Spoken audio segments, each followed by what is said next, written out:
హల్లెలూయా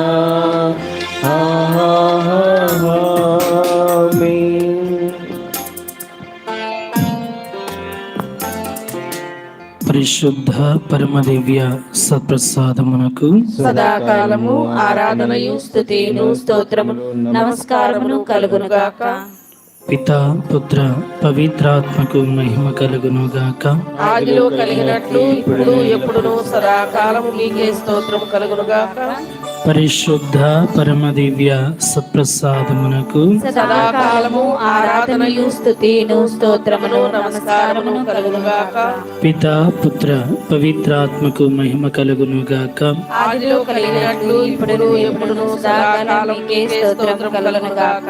పరిశుద్ధ పరమదివ్య సత్ప్రసాదమునకు సదాకాలము ఆరాధనయు స్తుతియు స్తోత్రములు నమస్కారములు కలుగునుగాక.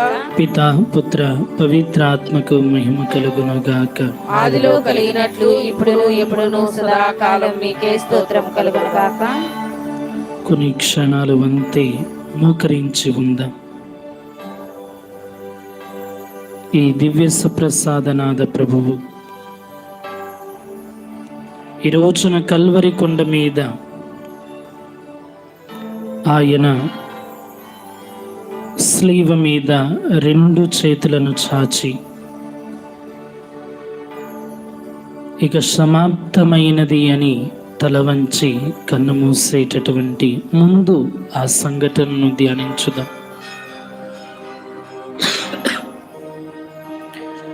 ఈ రోజున ప్రభువు స్లీవ మీద నుండి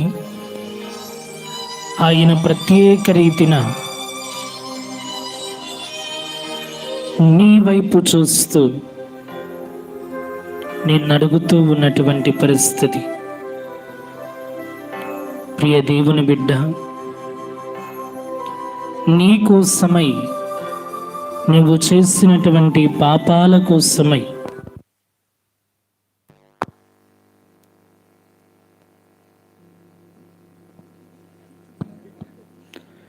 మరణించబోతూ ఉన్నాను.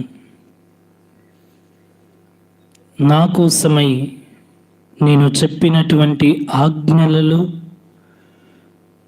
దేవుని కట్టడల ప్రకారము దేవుని ఆజ్ఞల ప్రకారము నీవు జీవించబోతూ ఉన్నావని దేవుడు మనల్ని ప్రశ్నిస్తూ ఉన్నాడు. ఏమని సమాధానము చెప్పగలం?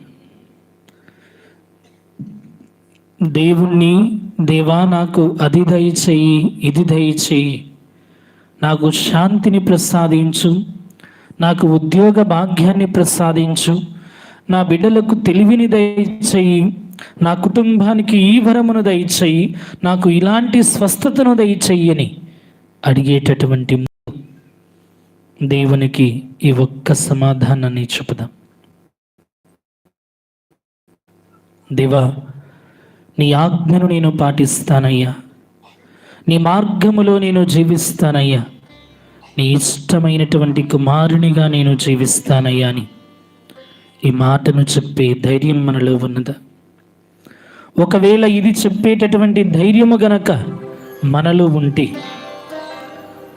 పరిశుద్ధ శ్రీవ ఎదుట చేయు జపములో మనము ఎన్నో గొప్పదైనటువంటి మాటలను పలికి ఉన్నాం. దేవా, అన్యాయముగా తోటి వారిని దూషించను అని పలికినటువంటి మాట, నీ స్లీవ ముందు నేను ఎన్నో గొప్పదైనటువంటి రీతిలో నీకు నచ్చినటువంటి బిడ్డగా జీవిస్తానని ఎన్నో మార్లు ఆ ప్రార్థన మనం చేసి ఉన్నాం. కనీసం ఒక రోజైనా ఆ స్లీవ ఎదుట మనము చెప్పేటటువంటి ఆ జపాన్ని మనం ఆచరించగలుగుతూ ఉన్నాము. దేవునికి ఈ సమయమున ప్రమాణం చేద్దాం. దేవాని మీద నేను ప్రమాణము చేసి చెప్పుచూ ఉన్నాను తండ్రి, నీ స్లీవకు నేను గౌరవాన్ని చేకూరుస్తా. నీవు మోసినటువంటి ఆ స్లీవకు నేను పరమార్థాన్ని తీసుకుని వస్తా. నేను కూడా స్లీవను మోసుకొని నీ అడుగుజాడలలో నడుస్తానని ఆ దేవునికి మాట ఇస్తూ ఈ రోజున మనకున్న సమస్త అవసరాలను ప్రభువునకు తెలియచేద్దాం. మనకు